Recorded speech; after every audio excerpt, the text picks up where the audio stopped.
manuscritos que quisiera compartir. No escuché al inicio. ¿Me pueden decir cuál es la primera,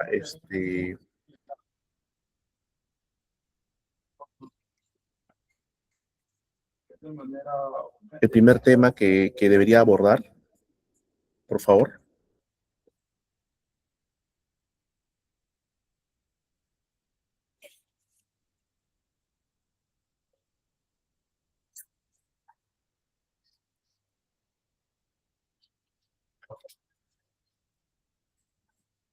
Ujú, muy bien, perfecto.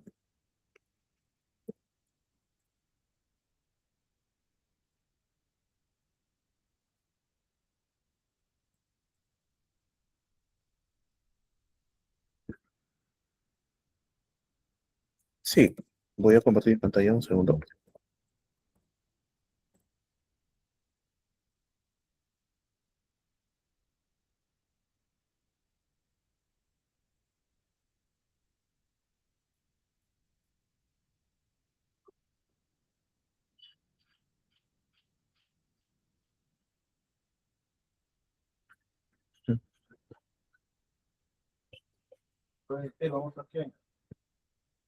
Perfecto. Hola María, ¿cómo estás? ¿Logran verlo? ¿Visualizarlo? ¿Logran visualizarlo? Bien. Ok, presentación de contenidos visuales, evidencias basadas en PLSCen con estudiantes universitarios. Eh,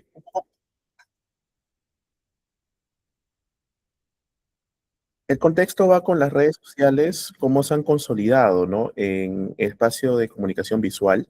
Las marcas compiten por ello, por la atención mediante contenidos visuales, eh, un, un rol central justamente en la construcción del valor simbólico y emocional, ¿no? Vamos un poco por ello. Entonces,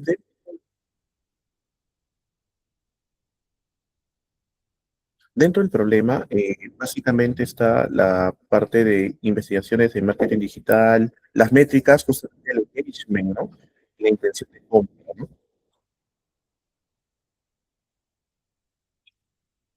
Y justamente la evidencia, que es una investigación empírica, muestra contextos, sobre todo latinoamericanos sobre todo por el marco teórico, pero la parte directamente de la parte práctica en el Perú, en Lima.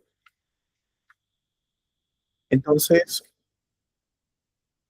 el objetivo en sí es analizar, justamente, como decía el título, mediante las ecuaciones estructurales, ¿no? De PLSCM, conocer la coherencia estética, la calidad visual, la autenticidad narrativa, ¿no? Ello conlleva justamente al foco de los visuales de marcas en redes sociales, ¿no? Y básicamente está el target, el público objetivo, en estudiantes universitarios del Lima Sur, ¿no? Así es.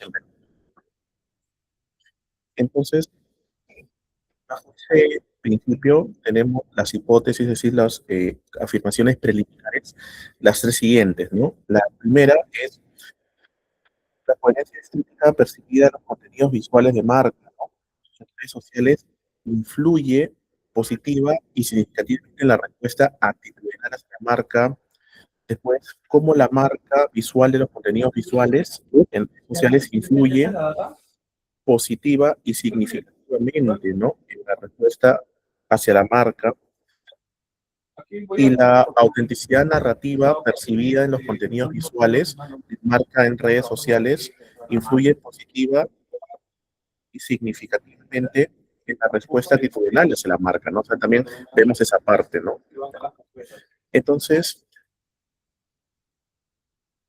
dentro, dentro del modelo teórico, bueno, hay una evidencia importante, pero estamos acá poniendo las más relevantes, ¿no? Por ejemplo, la cultura visual digital configura la producción de sentidos en entornos mediáticos. Una afirmación teórica es las redes sociales operan como regímenes de visualidad, ¿no? Mediados por algoritmos creo que dentro del social media es muy importante. Los contenidos visuales de marca funcionan como dispositivos simbólicos de identidad y posicionamiento. La coherencia estética, ¿no? Justamente la parte visual importante dentro de esto.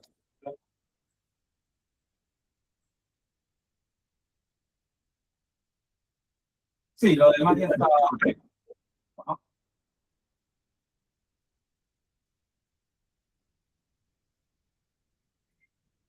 No, ya se me había dicho. Ajá. Bien, la autenticidad narrativa que fortalece la implicación.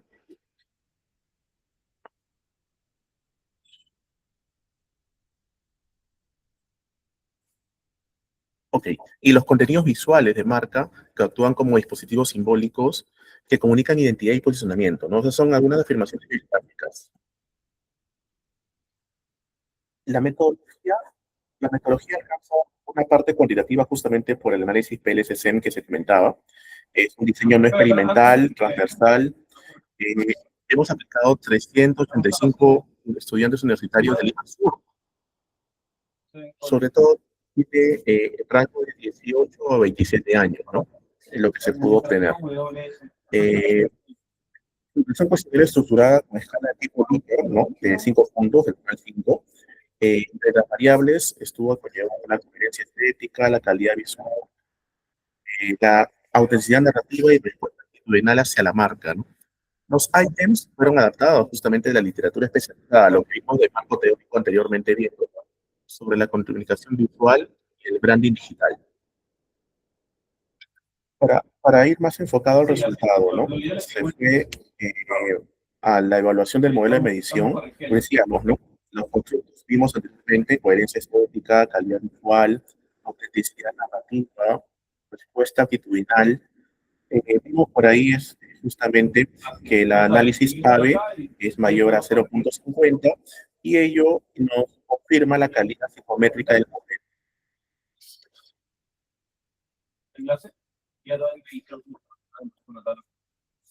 En la evaluación del modelo estructural existe la coherencia estética y conlleva la relación, o sea, es parte de lo que se había explorado, hacia la respuesta actitudinal, la calidad visual a la respuesta actitudinal justamente, y la autenticidad narrativa a la respuesta actitudinal.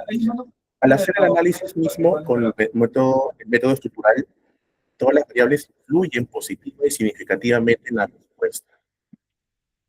Entonces, se puede resaltar ello. El R cuadrado tiene una capacidad explicativa moderado alta, con 0,58. Confirma justamente las hipótesis planteadas en el estudio, ¿no? Ahora, el modelo estructural del PLC, de contenido de percepción de visual, conlleva la coherencia estética, visual y narrativa que veíamos anteriormente, pero la principal error explicativo justamente conlleva a números y hallazgos que muestran que la valoración de marca no depende solo de lo visual, sino de la coherencia o autenticidad del discurso, de todo lo que se está mostrando.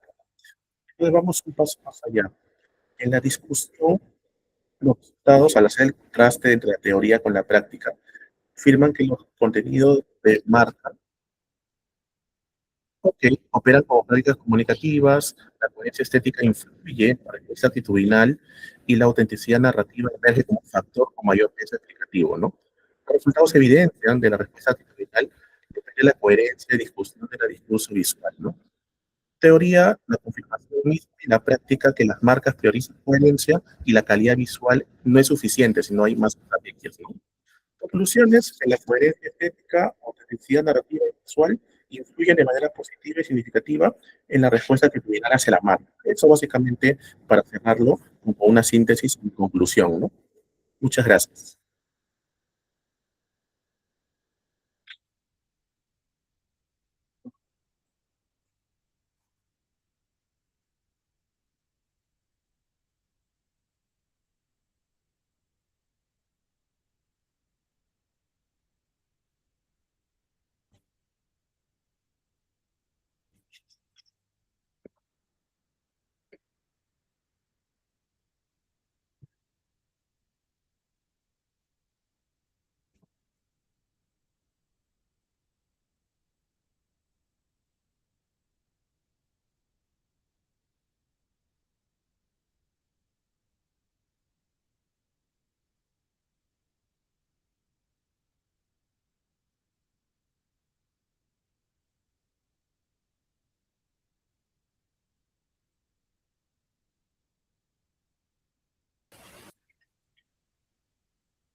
Muy bien, muchas gracias.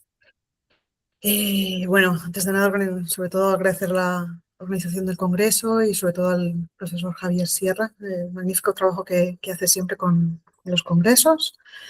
Y nada, voy a compartirles mi presentación.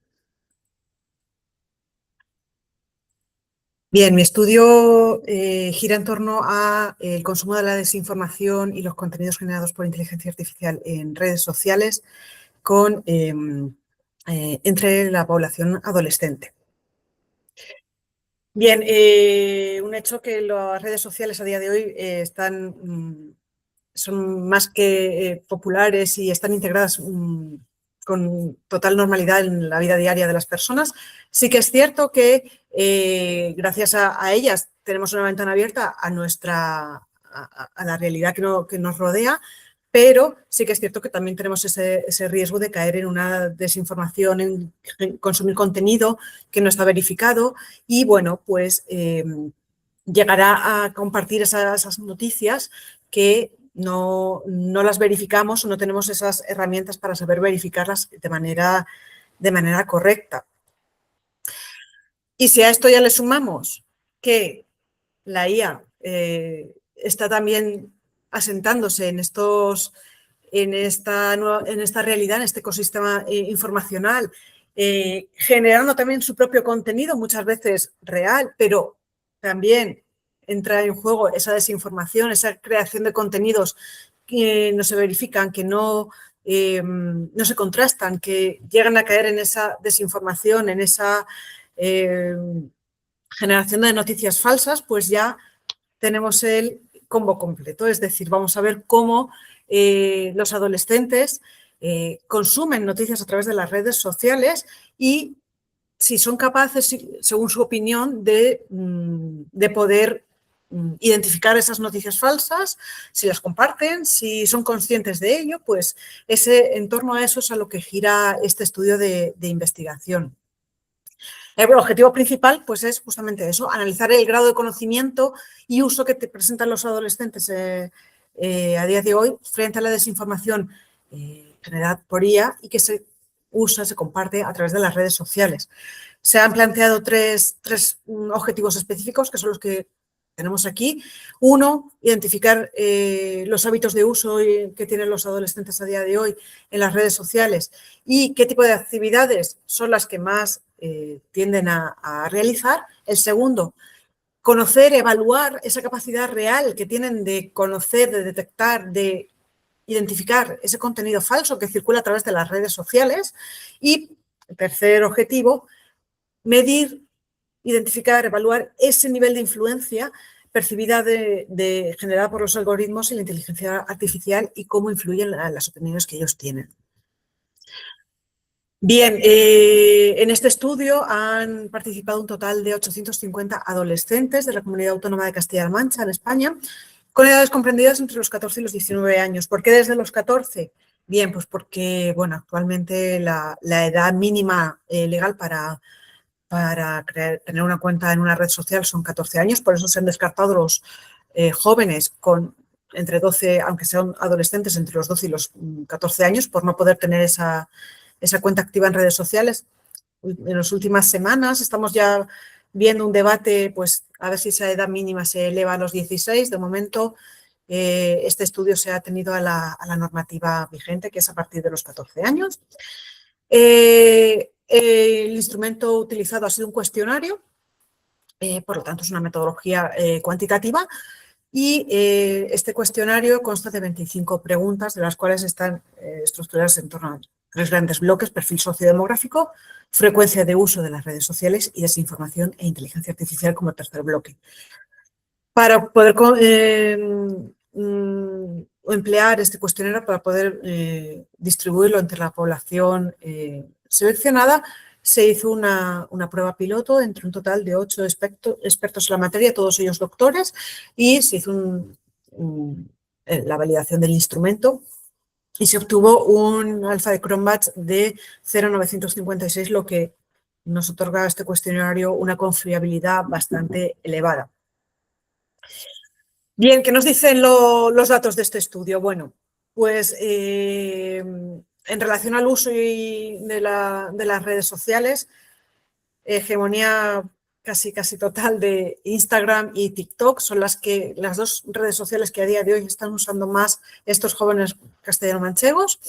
Si bien es cierto que durante la semana están usando alrededor de una hora o un par de horas las redes sociales, este consumo se dispara a normalmente una media de 2-3 horas e incluso, ya llegan a tener el 50%, alrededor del 50%, un consumo entre 2-3 horas y seguido muy de cerca también de aquellos que dicen que las usan incluso hasta más de 4 horas durante el fin de semana. La participación que tienen, se les preguntó que cómo participaban, qué uso hacían de esas redes sociales. La mayoría comentaron que, bueno, pues que se limitaban a observar, es decir, no creaban contenido. Había un pequeño porcentaje que decía que además de consumir, además de participar, también creaban contenido. Esa participación activa, eminentemente activa, la admitían alrededor de un 7% de los adolescentes. ¿Cuál es el contenido que más suelen usarlo o suelen consumir estos jóvenes? Pues sobre todo por afinidad, es decir, consumen más contenido que tengan relación con las comunidades virtuales que tienen afín a ellas, pues por ejemplo moda, alimentación, deporte y sobre todo también siguen mucho el tema de marcas. Sin embargo, a la hora de cuando se les preguntó si el contenido que consumían se les hacía lo hacían para conocer más o sobre un tema educativo en concreto o para profundizar más en los estudios que estaban realizando, no era de los contenidos que más suelen tener ellos por costumbre consumir en esas redes sociales. Bueno, beneficios y riesgos que ven del uso de las redes sociales en general. Bueno, pues sí que es cierto que entre los principales beneficios que comentaban, pues sobre todo se sentían más cómodos con el tema de, pues eso, comunidades que fueran afines a sus gustos e intereses o incluso a consumo de actividades sociales, organizadas por comunidades virtuales. Sin embargo, decían que, bueno, pues que no los usaban demasiado para estudiar, para sus contenidos educativos, para consumir contenidos educativos y afianzar lo que estaban viendo en el instituto, pues no era algo que suelen consumir demasiado en redes sociales. Entre los principales riesgos que tenemos en ese consumo, en esas redes sociales, pues bien, nos decían que sí que tenían un uso excesivo, una dependencia de las redes sociales, consultaban a diario, era lo que más consultaban y que eso les podía llegar a generar una cierta dependencia. Y además, y aquí entramos también un poquito en el meollo de esta investigación, el compartir noticias que no estaban contrastadas, que no las verificaban, es decir, ellos comparten noticias y no ponían tanto el foco en ver si son verdad o no. Pero luego a la vez sí que ellos también dicen que tampoco es algo que vean como un gran problema el hecho de que circule información falsa por las redes y bueno, pues que tampoco ven como un riesgo eminente el... Sí. ¿Sí? Sí, concluyo ahora mismo.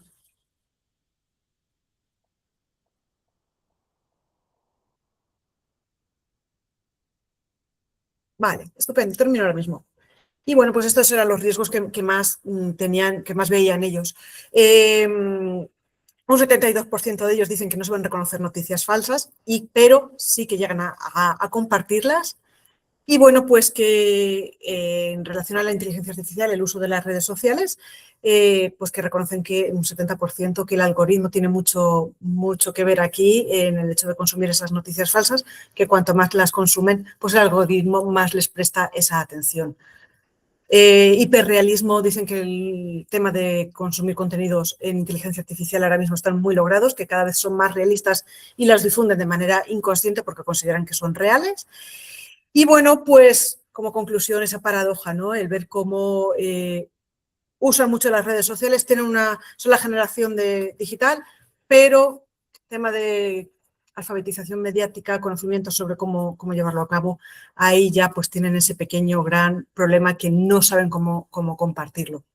Como principales conclusiones, se echa en falta que dentro del sistema educativo pues hay una mayor formación en esta materia de redes sociales, inteligencia artificial y cómo nuestros chavales pues las pueden consumir. Muchísimas gracias.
Bueno, hola, vamos a ver cómo hacemos esto porque nos faltan unas poquitas pantallas. Bueno, un gusto, muchas gracias. Hola, vamos a ver cómo hacemos esto porque... Vale.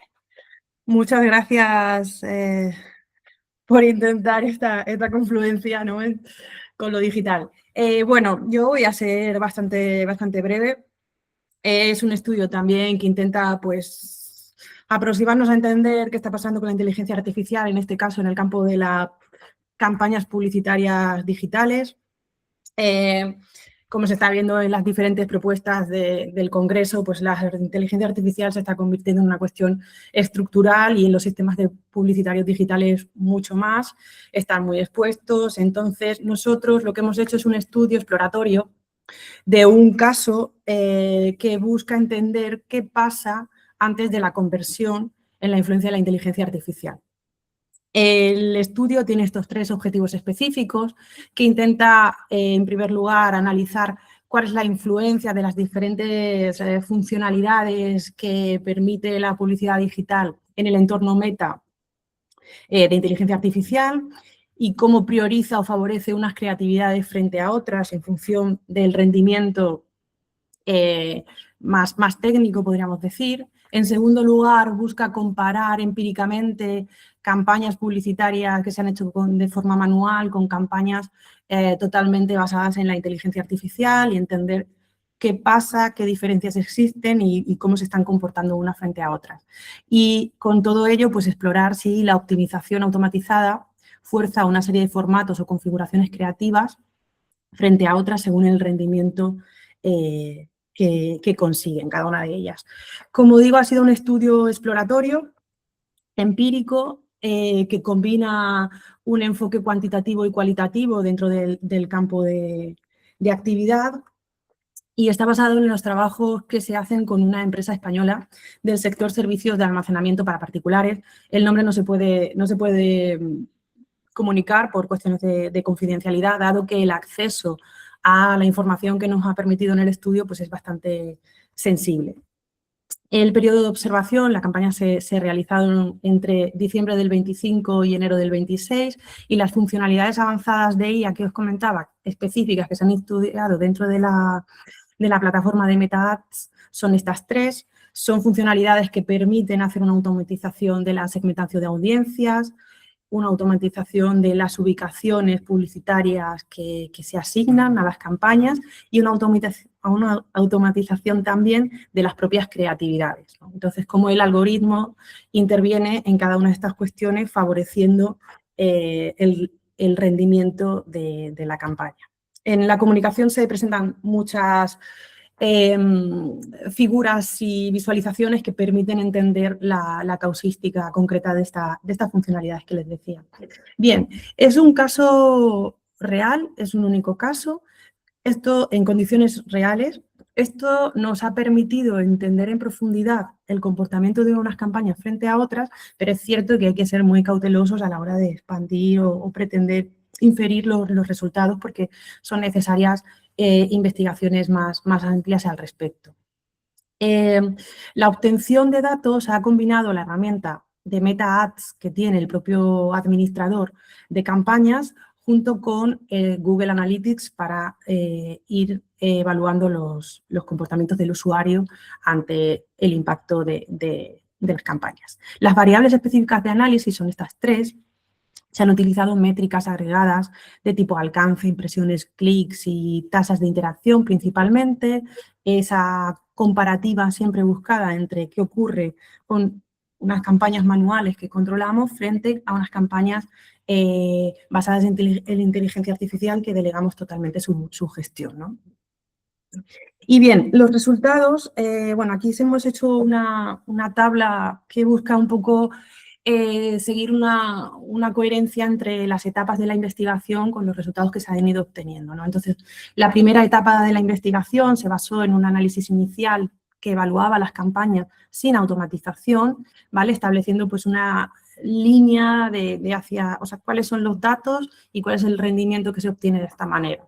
Seguidamente, se hizo una viabilidad del rendimiento según las creatividades en esa configuración manual, obteniendo pues cuáles eran las creatividades y contextos que iban ganando un mayor rendimiento siempre todavía en campañas sin automatización.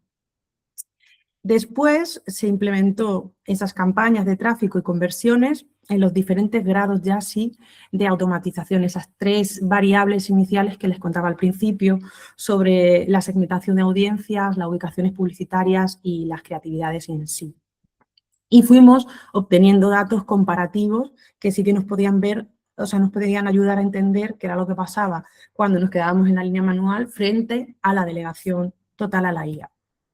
Y en cuarto lugar, dentro de esa comparación de resultados, se estructuró enfocada en, primero, las conversiones, las distribuciones entendidas como los espacios publicitarios, el tráfico y, por último, pues un análisis de las limitaciones y los ajustes que fueron necesarios para entender lo que estaba pasando en un formato, en otro, y la confluencia que podría favorecer una mejor optimización final, puesto que nos dábamos cuenta que la automatización completa no garantizaba unos mejores resultados, sino que estaba llevando especialmente las captaciones hacia targets y públicos que quizá no eran tan afines como aparentemente nos decía el algoritmo.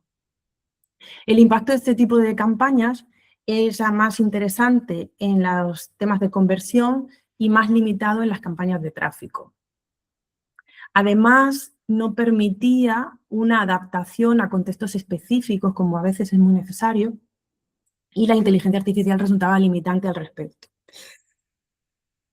Y luego también había otra cuestión en torno al coste, porque se perdía bastante el control sobre el coste que era necesario frente al resultado que se estaba obteniendo. Cuestión que en lo manual sí se puede ajustar mucho mejor. Entonces, esto sí que nos dábamos cuenta de que existe un riesgo de optimización a corto plazo porque se priman en general los rendimientos basados en métricas, podríamos decir, frente al valor estratégico que puede aportar al final un humano entendiendo la integridad de una campaña, podríamos decir, ¿no? O sea, entonces, en este sentido, pues compartir dos reflexiones más a lo que estamos viendo con todos los trabajos que estamos presentando hoy. Nos damos cuenta que la inteligencia artificial no sustituye en ningún momento el criterio estratégico humano, sino que puede potenciarlo, es decir, la suma de las estrategias manuales y del diálogo con la inteligencia artificial, encontrando el punto de conexión, puede ser muy favorable. Pero la delegación absoluta lleva a una mayor inclusión en el coste que en el beneficio que realmente el cliente estaba obteniendo. Y en relación a este trabajo enfocado en las creatividades, es decir, en lo que pasa antes de la conversión, pues emerge una noción muy interesante para nosotras, que es esa estética algorítmica de la conversión, donde la optimización basada en datos, puede forzar en muchos casos, y lo estamos viendo también, una homogeneización de los contenidos que consumimos y, por tanto, es un déficit o un riesgo a gestionar de cara a las propuestas de marcas y a las estrategias de campañas. Y nada, muchísimas gracias, espero haber sido bastante rápida y nada, cualquier duda pues nos podéis escribir a los correos, un gusto.